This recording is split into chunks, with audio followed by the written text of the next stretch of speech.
గజ్వేల్ పట్టణంలోని MLA camp కార్యాలయంలో Telangana సిద్ధాంతకర్త professor Kothapalli Jayashankar sir జయంతి వేడుకలు ఘనంగా నిర్వహించారు. తెలంగాణ సిద్ధాంతకర్త మహోన్నత మేధావి ప్రొఫెసర్ కొత్తపల్లి జయశంకర్ జయంతి సందర్భంగా గజ్వేల్ పట్టణంలోని ఎమ్మెల్యే క్యాంపు కార్యాలయంలో ఆయన చిత్రపటానికి పూలమాల వేసి ఘనంగా నివాళులు అర్పించారు. గజ్వేల్ నియోజకవర్గ బీఆర్ఎస్ పార్టీ ఇన్ఛార్జ్ వంటేరు ప్రతాప్ రెడ్డి. ఈ సందర్భంగా వంటేరు ప్రతాప్ రెడ్డి మాట్లాడుతూ జయశంకర్ సార్ ఆశయాలను విస్మరిస్తున్న కాంగ్రెస్ రేవంత్ రెడ్డి ప్రభుత్వం అన్నారు. తెలంగాణ రాష్ట్ర సాధన కోసం జీవితాంతం పోరాడిన మహనీయుడు ప్రొఫెసర్ జయశంకర్ సార్ అని పేర్కొన్నారు. ఆయన ఆశయాలను సాకారం చేస్తూ బీఆర్ఎస్ తెలంగాణ తొలి ముఖ్యమంత్రి కేసీఆర్ పాలనలో తెలంగాణ రాష్ట్రంలో రైతులు, మహిళలు, విద్యార్థులు, వృద్ధులు, దళితులు, గిరిజనులు, బీసీలు, మైనారిటీలతో పాటు అన్ని వర్గాల ప్రజల సంక్షేమం కోసం అనేక చారిత్రాత్మక సంక్షేమ అభివృద్ధి కార్యక్రమాలు అమలు చేసి తెలంగాణ రాష్ట్రాన్ని ధనికంగా మార్చి భారతదేశంలోని అభివృద్ధి సంక్షేమంలో తెలంగాణ రాష్ట్రం నెంబర్ 1గా తీర్చిదిద్దిన ఘనత గతంలోని కేసీఆర్ ప్రభుత్వానిదన్నారు.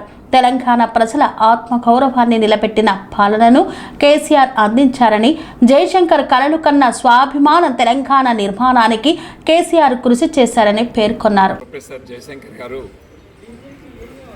1969లో ఉద్యమాలలో ముందు వరుసలో ఉండి తెలంగాణ రాష్ట్రాన్ని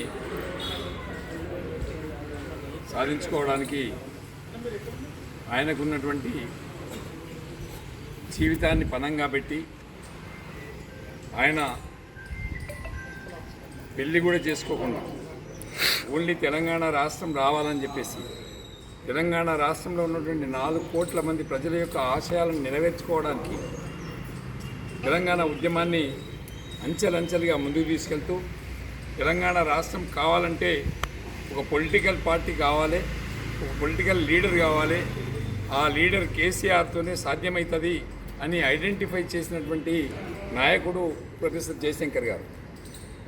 ప్రొఫెసర్ జయశంకర్ గారు మరి ఆయన సూచనలు, సలహాలు ఎప్పటికప్పుడు అందిస్తూ తెలంగాణ రాష్ట్ర సమితి ఏర్పాటు చేసిన తర్వాత ఉద్యమాన్ని అంచెలంచెలుగా ముందుకు తీసుకెళ్తూ సకల జిల్లాల సమాజంలో తన పాత్రను పోషిస్తూ ఈ రాష్ట్రాన్ని సాధించుకోవడానికి ఈ రాష్ట్రం తెలంగాణ రాష్ట్రం ఏర్పడితేనే తెలంగాణ రాష్ట్రంలో ఉండే రైతాంగం కానీ, యువకులు కానీ ఆ రోజు కేసీఆర్ గారి ఆలోచన మేరకు జయశంకర్ గారు నీళ్లు, నిధులు, ఉద్యోగాలని చెప్పేసి ముందుకు కదిలి తెలంగాణ రాష్ట్రాన్ని సాధించి 10 సంవత్సరాలు ముఖ్యమంత్రిగా కేసీఆర్ను ముందు దశలో పెట్టుకొని రాష్ట్రంలో అంచెలంచెలుగా అభివృద్ధి చేపట్టినాం.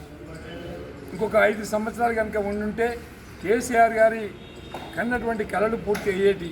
ఈ రాష్ట్రంలో ప్రాజెక్టులన్నీ కూడా కంప్లీట్ అయిపోతుండే, ఈ రాష్ట్రంలో ఎడ్యుకేషన్ ఇన్స్టిట్యూట్స్ కూడా కంప్లీట్ అయిపోతుండే, హెల్త్ ఇన్స్టిట్యూట్స్ కూడా కంప్లీట్ అయిపోతుండే. అన్ని రకాల కేసీఆర్ గారు జయశంకర్ గారి ఆలోచనని ముందు వరుసలో పెట్టుకొని తీసుకెళ్ళినటువంటి విషయం మనందరికీ తెలిసిందే.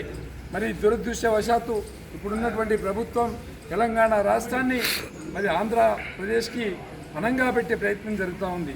అటు కృష్ణా, గోదావరి జిల్లాలను మరి తెలంగాణ రైతాంగానికి అందకుండా ముందుకు ఆంధ్ర రాష్ట్రానికి వచ్చే విధంగా ప్రయత్నం జరుగుతూ ఉంది.